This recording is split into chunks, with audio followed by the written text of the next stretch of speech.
Welcome to Raise the Line with Osmosis.org, seeking solutions with leading experts on how to increase healthcare capacity so people can get the care they need during the COVID-19 crisis and beyond. I'm Rishi Desai, and today on Raise the Line, I'm happy to be joined by Andrew Grauer, co-founder and CEO of Course Hero, an online learning platform where students access millions of course-specific study resources contributed by a community of students and educators. More than 50,000 faculty across the US, Canada, and Australia have joined the Course Hero educator community. The site also offers 24/7 tutoring. Andrew started the company back in 2006 while still a student himself at Cornell University. Thank you so much for being with us today. Thanks for having me, Rishi. So I'm curious, maybe we can start with your background and how you managed to start a company while you're still in college. How did that happen, or what was that like? I feel pretty lucky. I mean, it was sophomore year of college, and it's almost like it was an extracurricular or a hobby, and putting together a club on campus. And we met up in the engineering quad at the library, and we were building this while we were also students in college. So what was the impetus for doing this? I mean, most students in college are trying to figure out how to get a few more hours of sleep, or maybe find a free pizza or a free meal. You're building Course Hero. So what was the motivation for doing that? 2020 hindsight bias here, 15 years ago almost now. But first of all, I was just building out of empathy. I was a student, and we were building for students. And I think that's probably the luckiest and most important thing about building Course Hero was we were solving for our own pain points and getting better help when I needed it. It was clearly inefficient. It felt awkward sometimes to get help, potentially disingenuous, not available when I needed it. So just getting more accessible, on-demand quality help to learn in class was the problem and the opportunity. Then trying to translate that into a product visual. We had in our heads that this was basically like a Wikipedia, but instead of with encyclopedic topic ontology, it was built around a school's course catalog and course ontology. And that gave us a shared visual of, hey, how to start helping students connect with a platform, a library, as opposed to trying to find directly a tutor, a classmate, professor out of class, TA out of class to connect with to then get to the knowledge. We were helping students be able to anytime, anywhere, go connect to the knowledge directly that came from others. And so that was the direction that we were running in, and the thinking. And, for me, didn't have any of the analogous experiences as being a first-time entrepreneur to kind of learn from and have that pattern recognition. It really was got confidence to just jump in.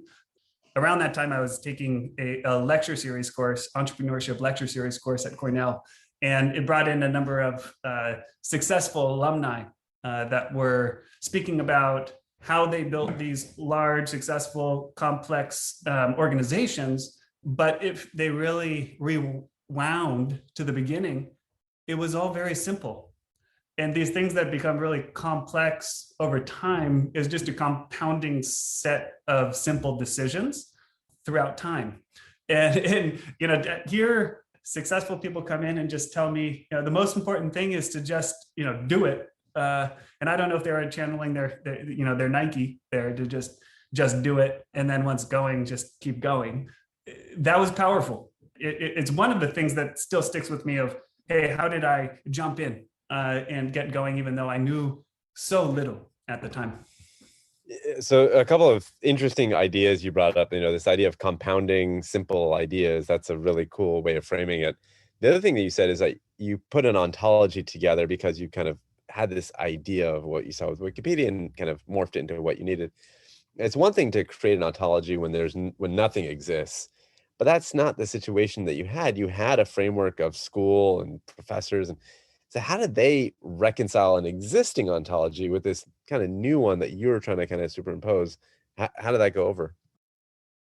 Yeah, I think, if we take this just high level concept of aggregating, organizing, and disseminating information related to academics, but even more specifically to, a course ontology, next to obviously related to a subject ontology, or related to literature titles or textbook titles or things that are learned or taught in class, in schools, in different programs.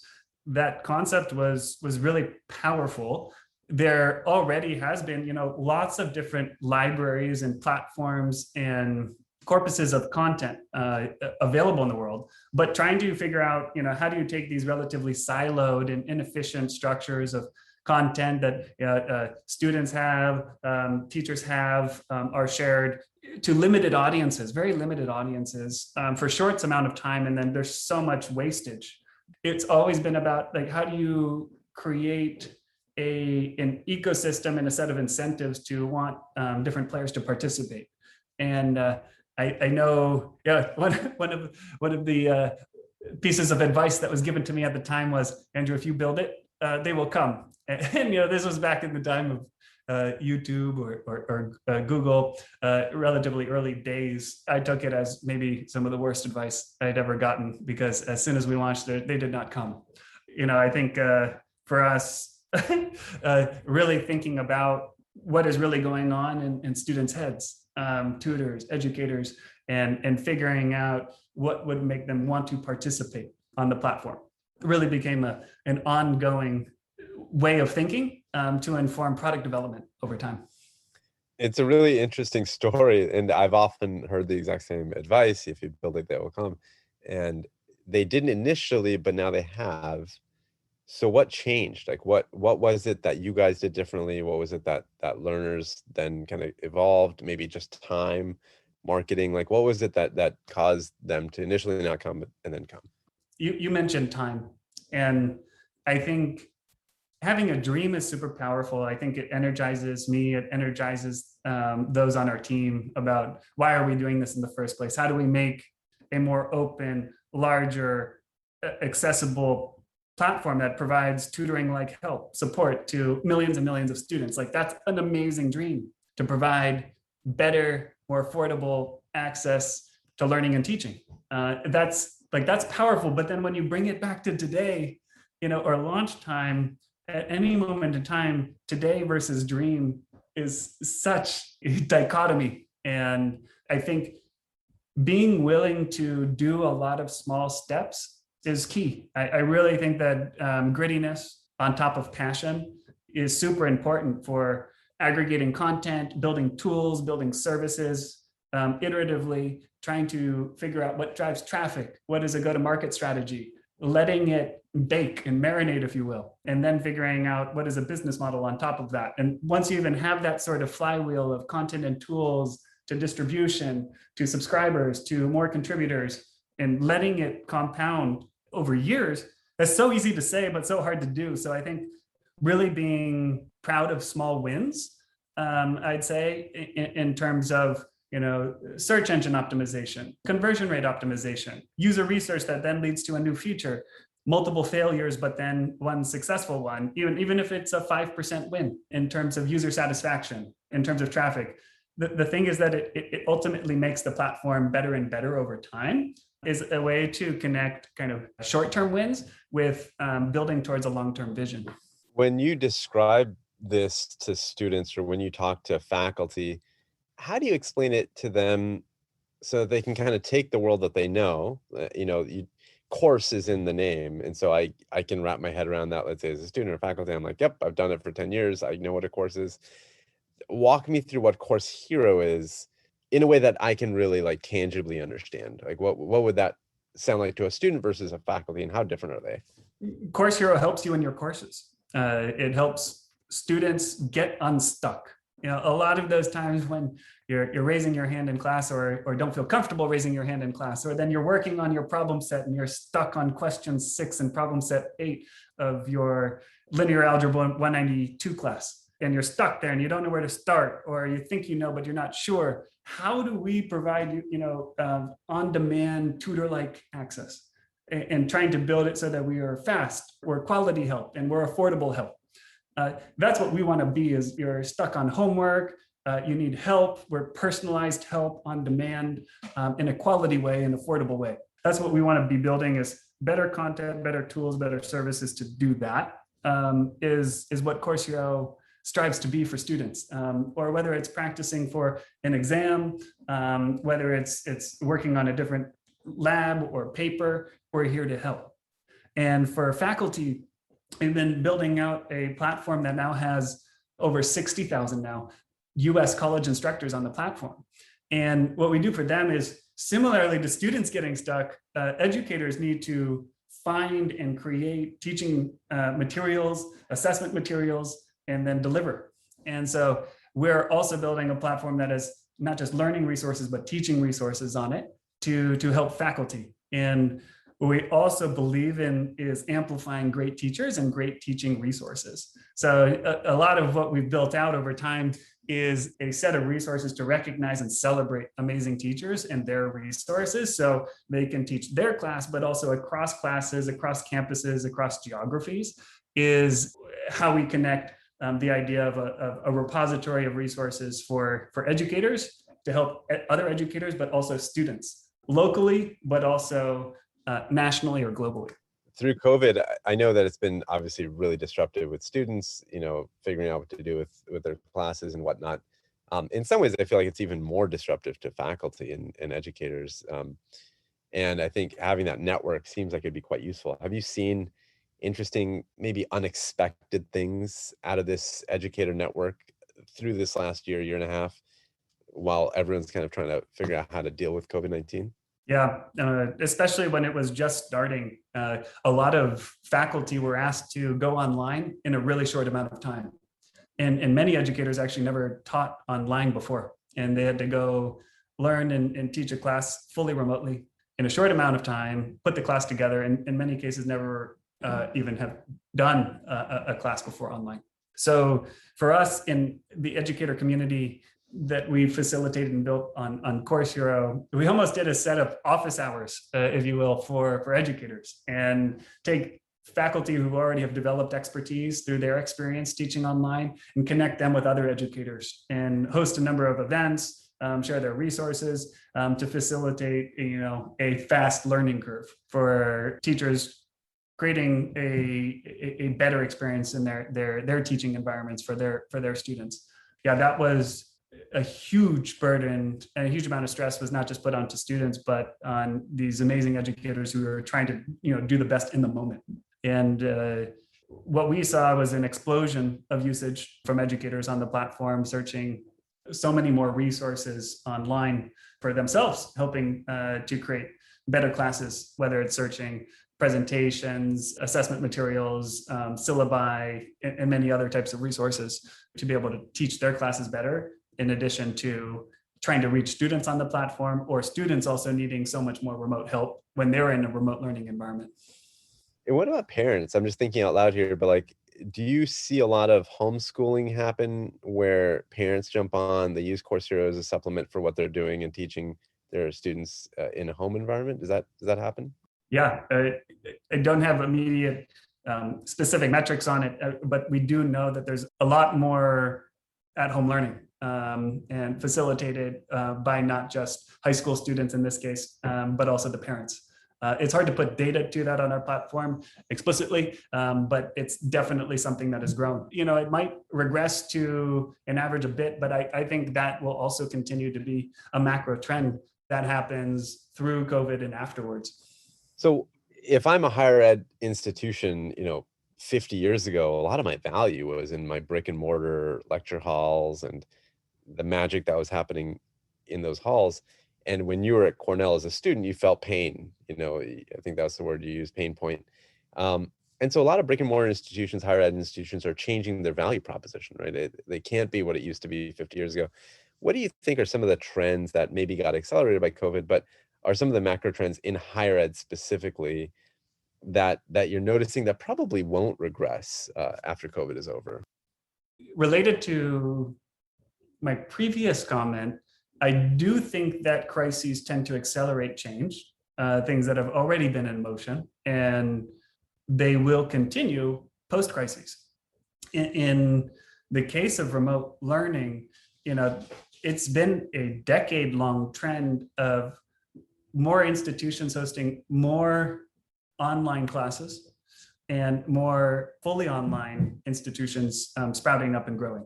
And I think that trend will continue. I think some of the things that are different in this case is I don't think that there will be a lot of power in institutions providing an experience that cannot be replicated online.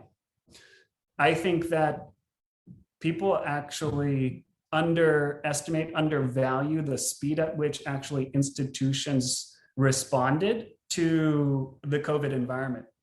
We got to see that firsthand in what educators did, what students did. There was obviously a lot of friction. There was a lot of stress, but I think that it makes the system stronger. We actually moved to have a day that is back-to-back Zoom school for students, just like we're experiencing in the work environment, is quite stressful and probably not the best way to learn. And I think we saw a lot of efficiencies. We increased a lot of accessibility. I think accessibility, flexibility, quality of pre-created materials and environments and tools is powerful. That won't go away because one can increase the quality of tools, production value, when you can create it in advance and reuse it over and over. The quality goes up, the cost is down, and you can do things that you just can't do in person. But in person, there are so many things from relationships to trust to brainstorms that one cannot do online. And so I think it's to be seen exactly what the comparative advantages become of in-person versus online, but I think hybrid models are going to be incredibly important. Just like we're seeing of a lot of the predictions that will be happening in the workplace, I think will be analogous to what happens in higher education. It remains to be seen, but I think the trend towards accessibility, affordability, quality because of scale and reach minus cost is something that will happen and continue to happen as more classes, more programs, more certificates are provided by institutions, both existing and more innovations within and from outside current institutions.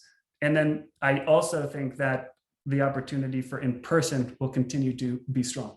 Exactly how that mixes for fully remote versus fully in-person to hybrid remains to be seen. Yeah, and also I think to that point, we'll have to define better what is it that we need to be in person for? What is that activity where in person makes a lot of sense? What is it where in person doesn't make a lot of sense? And kind of defining that more concretely will probably help structure out that hybrid model. And look, that'll change over time too, depending on what technology can do well and what it can't do well.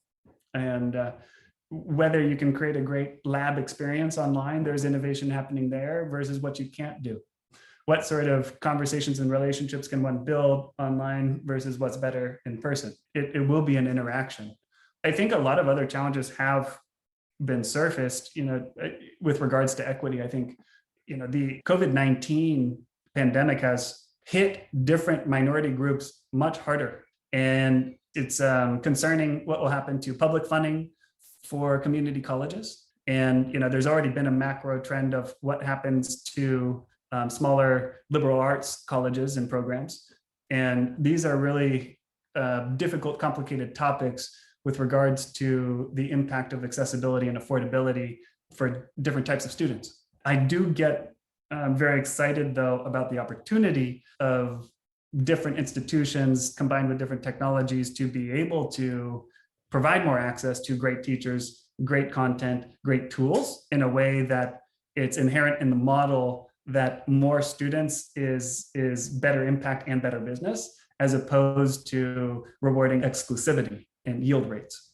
So that's probably a good segue then in terms of given where you are and like the journey you've followed, you started talking about kind of empathy as being a core driver of what got you into this space and what you think about in terms of like how to care for the learner's needs. What do you think are some things that healthcare professionals, which are a big part of our audience, or even educators or healthcare educators, should be thinking about as they start kind of imagining what the next 5 to 10 years looks like down the road? What is some advice that you might share with them? So many different ways to take that, and at Osmosis, you guys are so close to this in such a wonderful way. At Course Hero, we also see a lot of students studying in biology and sciences and healthcare. And I think, first of all, when we're developing programs, I think we have to get more and more aware of the demographics of those we're serving. So many students in higher education and these programs, they're already adults. They're parents, they're working, they have kids, and this is not an outlier minority. This is the new normal. And I think being aware of that and trying to process that in the context of 40% of students go to college and don't graduate within 6 years of matriculation is something that is a secular trend, and it will continue. I think it's a wonderful thing that there has been here over the last year an increase in enrollments going into healthcare.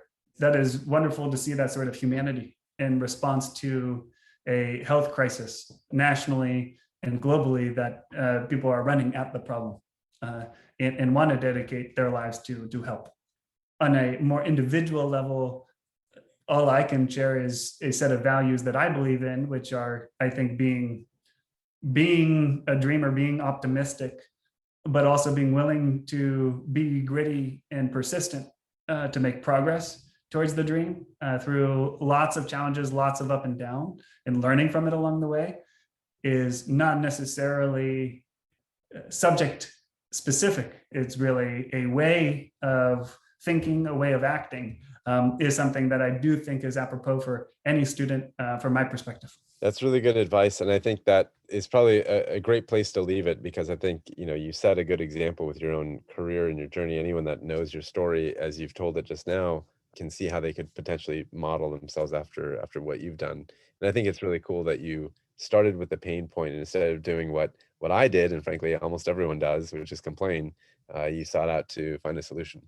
And so I think that solutions kind of oriented mindset is obviously going to be very necessary in the coming years. So thank you for sharing that story and for joining us today. Thank you, Rishi. Fantastic. Well, I'm Rishi Desai. Thanks for joining today's show. Remember to do your part to flatten the curve and raise the line. We're all in this together.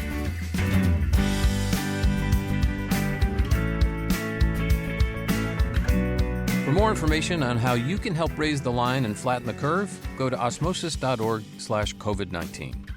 If you like this podcast, please share it on your social channels. You can also subscribe to the series and check out all of our podcasts at osmosis.org/raisethelinepodcast.